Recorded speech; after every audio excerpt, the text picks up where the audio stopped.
I'm done, Mike. I'm retiring. Uh-oh, here we go again. You want your legacy to be muscle shirts and body counts? Look at this mess. It's carnage. I didn't do all this. You didn't shoot anybody? Well, come on, Cap. You know I shot some people. Yeah. Fuck me. Fuck.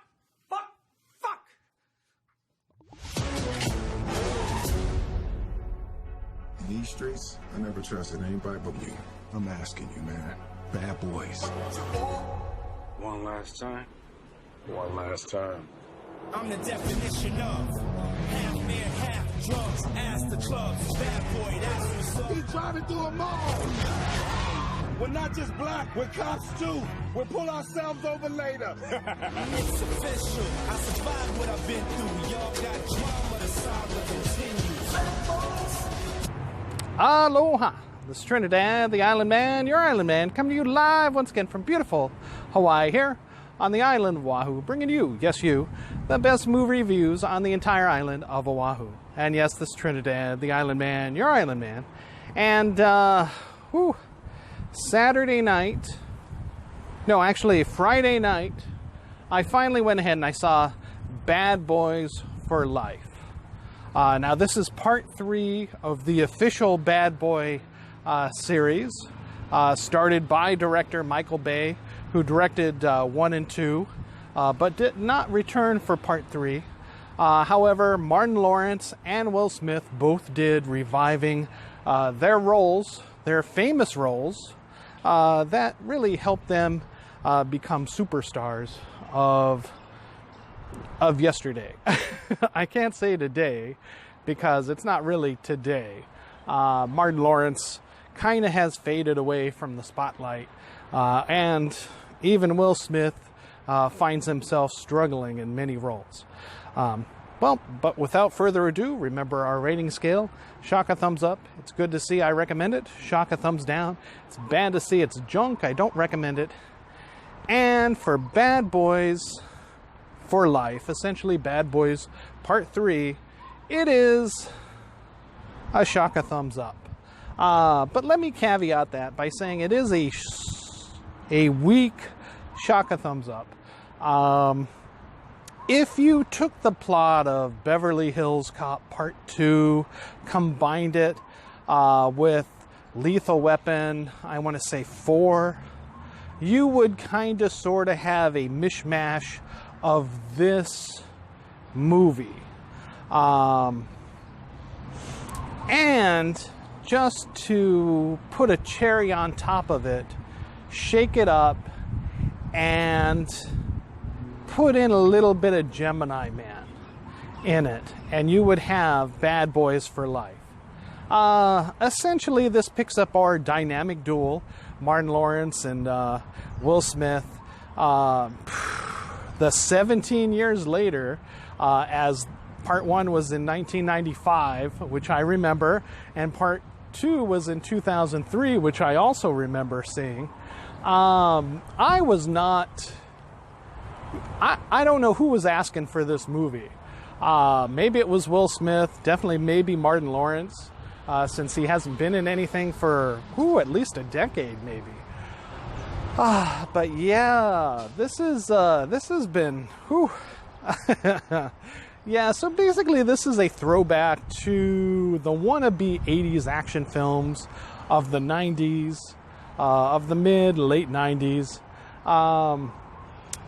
The buddy cop scenario a la Lethal Weapon, which is why I call upon Lethal Weapon 4 to describe this movie, especially since our heroes are 17 years older, which for Will Smith doesn't seem to be all that much. Certainly doesn't seem to be affecting him age-wise. But Martin Lawrence, man, can you tell?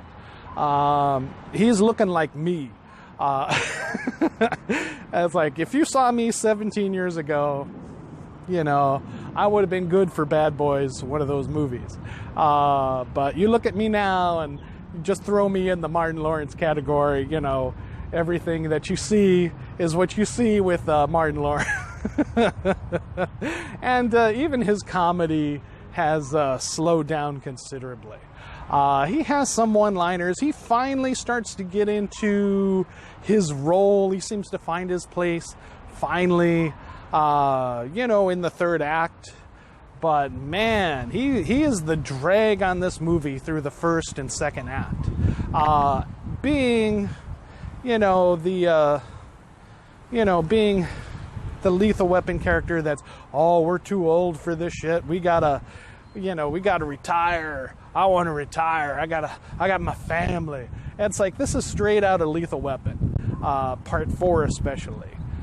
Meanwhile, Will Smith playing the Riggs character is like, no way, man. We're not too old for this. I still got a lot of life. I'm young still. Bad boys for life. And thus the title. For those of you who do not know, Bad Boys was a cop show that really made claim and fame for Fox, the Fox network. It was one of the, I want to say, Friday or Saturday night shows that really boosted the ratings and made the channel what it is today. Or at least what it was, I guess, back in the 90s and early 2000s. But again, like I say, this movie is a weak shock a thumbs up. It's still enjoyable, especially if you like that action genre from the 80s and, like I said, early 90s. Essentially, I'll invoke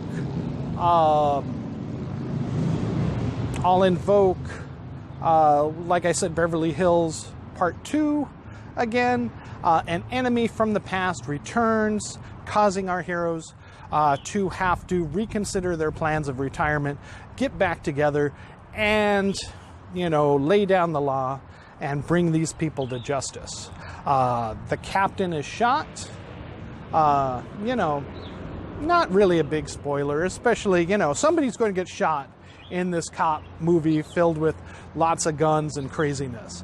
And like I said, Michael Bay does not return to direct. There are two other directors, I think newbies, that came in to direct this, but essentially they match Michael Bay beat for almost beat, and really, deliver a formulaic plot and story with all the action beats of Michael Bay if he had directed this.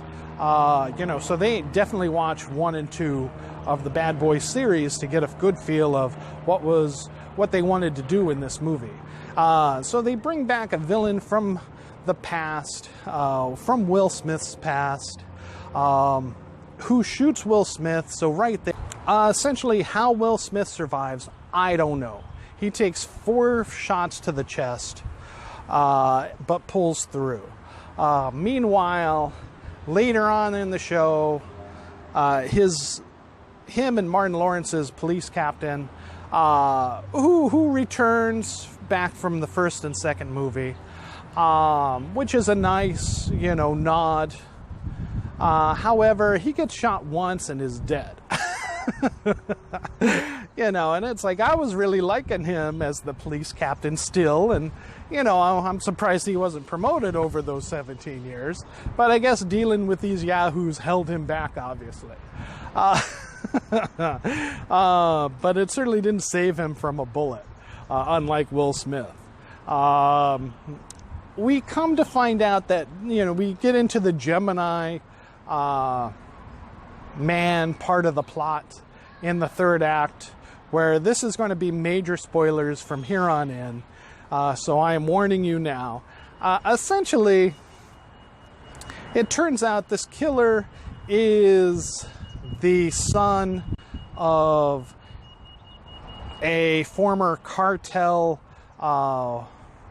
head boss's wife, who Will Smith, early in his cop career, deep undercover, especially under her covers, made love to her and had a child, unbeknownst to him.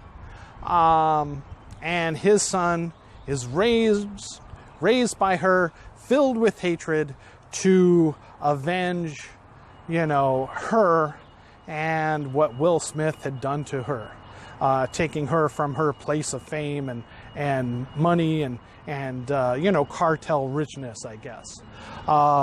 And so he goes after Will Smith. There are some beats from directly what seemed to be right out of Gemini Man, as if Will Smith was telling, hey, directors, I got an idea I was in this movie. It didn't do very well, but there were some really good action scenes that I think we can bring into this movie. Because he gets in this knockdown, drag out fight with his son, and right away he gets like an eye lock on his son. And he starts, hey, you look kind of familiar. Could you be my son? Maybe he's thinking to himself. And then he researches it, and it's like, yeah, he could be my son. And it's like, he's my son, yeah. Because I did sleep with this woman, you know. And so he figures it out. But, I mean, action-wise, there are some major fight scenes, some bullet, you know, some gunplay that is almost straight out of Gemini Man, except that they do it far better, and the plot with him being his son instead of a crazy clone makes much more sense, but pretty much essentially play beat for beat from what we had seen from Gemini Man. Even there at the end where he, and again this is major spoilers, where he is able to convince his son to turn on his evil mother, and basically the two with Martin Lawrence, Will Smith, his son, and Will Smith, his son, and Martin Lawrence come back and, you know, take care of business and, you know, stop, you know, Will Smith's evil mother, you know, Will Smith's son's evil mother, his ex-lover.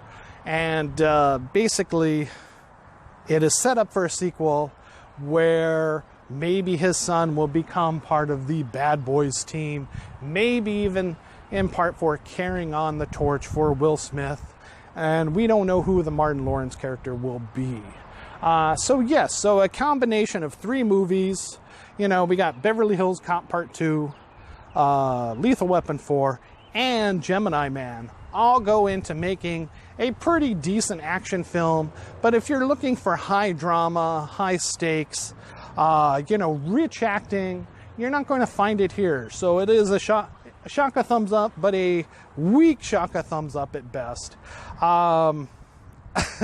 Especially if you love the action genre and have been missing it for these past 17 years. Go ahead and check out Bad Boys for Life. This is Trinidad the Island Man, your Island Man, saying mahalo, thank you, and aloha.